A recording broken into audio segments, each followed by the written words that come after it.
इस न्यूज के प्रायोजक हैं rocket plus, light on pocket, big on performance, rocket plus, the great खली का वादा, रॉकेट ईवी चले सबसे ज्यादा।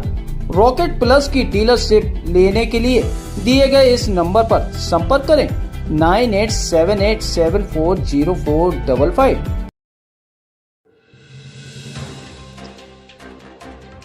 दिनांक 14/4/2024 को भारत के महान नेता, सामाजिक सुधारक और संविधान निर्माता बाबा साहेब भीमराव अंबेडकर का जन्म 14 अप्रैल 1891 को मध्य प्रदेश के मामू नामक स्थान पर हुआ था। दलित समुदायों से जुड़े डॉक्टर अंबेडकर ने अपने जीवन में दलितों के अधिकार करों की लड़ाई लड़ी। 14 अक्टूबर 1956 को अशोक विजयदशमी पर बौद्ध धर्म अपनाया।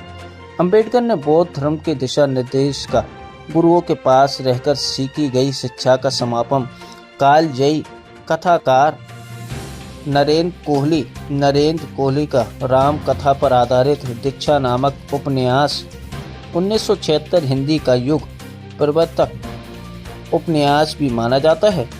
आज पूरे भारत देश में बाबा साहेब का जयंती के रूप में मनाया जा रहा है। जन्मदिनानिमित्त 14 एप्रिलने बाबासाहेबांचा जो एवढा मोठा कार्यक्रम होतो त्याच्यासाठी आम्ही आलो इथे। मैं राजेंद्र पाटिल बरूड से हूँ, अमरावती जिला, वैसे आकोट में रहता हूँ, अकोला जिला में। सर्विस में बाबा साहब के वजह से जो उन्होंने रिजर्वेशन की पुख्त रखी थी, उसकी वजह से मैं पढ़ लिख कर बड़ा हुआ और उनकी वजह से सर्विस में हूँ। बाबा साहब का जो संविधान है, उस संविधान में जो प्रावधान रखे हैं अनुसूचित जाति जमाती के लिए और ओबीसी के लिए, उनको लेकर ही ओबीसी, चाहे ओबीसी हो, चाहे एससी हो, चाहे एसटी हो, इनकी जितनी भी बड़ी बड़ी बिल्डिंग है या कार वगैरह खड़ी हो गई है, ये बाबा साहब की देन है। अगर बाबा साहब ने संविधान में प्रावधान ना रखे होते तो ओबीसी आज भी दबी कुचले जैसे पारधी वगैरह लोग रहते उनके जैसे होते। इस संविधान को बचाने के लिए जैसे पर्टिकुलरली बौद्ध समाज भारत का आगे आता है, वैसे एसटी समाज, बाकी एससी समाज, दलित समाज और ओबीसी समाज आगे नहीं होता। ये बहुत बड़ी एक हमारी इसमें थोड़ी सी खंत है, तो इसको आगे आना चाहिए। संविधान को बचाने के लिए ओबीसी ने, एसटी ने और एससी ने, खास इन लोगों ने आगे आके बाबा साहब का कारवा बढ़ाना चाहिए, चाहे फिर वो राजकारण के माध्यम से हो, समाजकारण के माध्यम से हो या अर्थकारण के माध्यम से हो। मैं इतना ही कहना चाहता हूँ।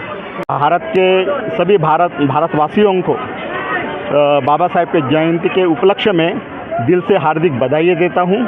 सभी भारतवासियों को, उसमें चाहे हिंदू हो, मुस्लिम हो, क्रिश्चियन हो, बौद्ध हो, पारसी हो, जैन हो, सिख हो, हर भारतवासी, इसमें ना जाति का उल्लेख ना धर्म का उल्लेख, हर भारतवासी को बाबा साहब की जयंती के उपलक्ष्य में दिल से हार्दिक बधाई देता हूँ। जय भीम। नाम सैयद वसीम है। बाबा साहब ने जो संविधान लिखे हैं वो संविधान सबके लिए एक बराबर है, और लोग कहते हैं कि कुछ नया चाहिए। यहाँ हिंदू, मुस्लिम, सिख, ईसाई सब एक धर्म के लोग, एक जाति के लोग, एक साथ रहने वाले लोग हैं, सब मिलके भाई बंधु लोग हैं। जो संविधान लिखा जा चुका है उसी के हिसाब से देश चलेगा, नई प्रगति नया नहीं चलेगा, है कि नहीं। तो जो बाबा साहब ने संविधान लिखे और जो हमारे जो भाई है सब एक दूसरे की इज्जत करके सब मिलजुल कर देश में रहना चाहिए। इसी के लिए हमारा देश है। इसके अंदर हिंदू है, मुस्लिम है, सिख है, ईसाई है, जैन है, पारसी है, सब एक दूसरे को कोऑपरेट करते। क्या करते? ईद है तो हमारे आते, हम इनके त्यौहार में जाते। इस तरीके से कोऑपरेट करना चाहिए और सब लोग ने मिलजुल कर रहना चाहिए। और जो उनका मिशन बचा है उनको अपने को आगे लेके जाना है। तो मैं तो ये कहना चाहूँगा सब भाई बहन अपने मिल के आगे बढ़िए, कोई जातवाद नहीं। जो उनने संविधान लिखे उस हिसाब में मैनेजर है, अब मैनेजर का ग्रुप ही है हम लोग का, और हम लोग डोनेशन करते हैं और ये बस शुरुआत है। हम इसको बहुत आगे लेके जाने वाले हैं और बाबा साहेब का जो मिशन है उसके लिए हम बहुत काम करने वाले हैं।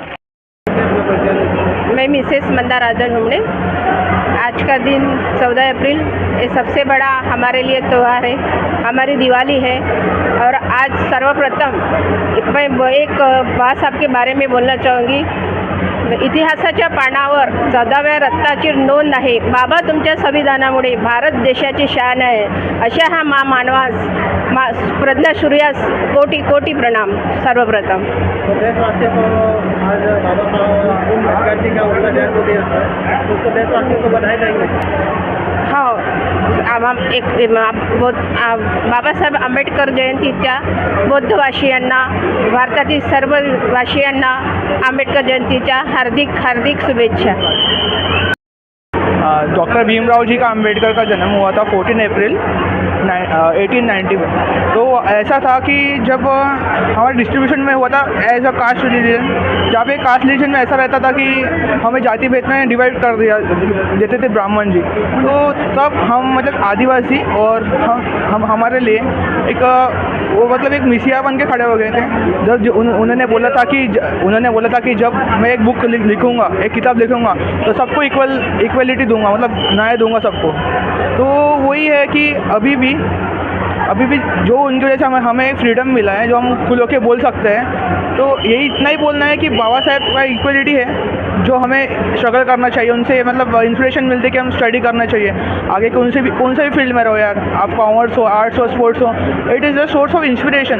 तुम रहो उनके बीच पे चलो एंड सक्सेसफुल हमेशा हो गए। मतलब ये है, मतलब दिया हुआ है उन्होंने तो बना हुआ है तो हो ही रहे। बाबा साहब ने इतना बोला है कि रिस्पेक्ट करो हर एक रिलीजन का, कौन से भी जात का रहे, बट इतना है कि कभी भी भेदभाव ना करना चाहिए, सबको संविधान इक्वलिटी सबको लेके चलना चाहिए।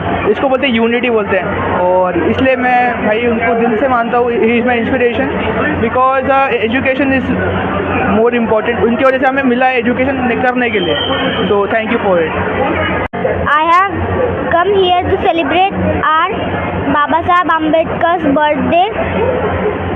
बाबासाहेबांची जयंती आहे, तर ह्या निमित्तानं आता आपल्या उपासक उपासिकाईले बाबासाहेबाची पूजा नाही करायला पाहिजे, बाबासाहेबाचे विचार आपल्या चित्तात घेवाले पाहिजे आणि चित्ताचे विचार घेऊन समोर बाबासाहेबाचा रथ चालवाले पाहिजे। उपासक उपासिकांना, भिक्खू संघानं असे चारही खांबानं आपल्या चित्ताच्या वाणीचा उपयोग चांगला करून ह्या भारताले समोर अधिक बुद्धिष्ट केल्या पाहिजे।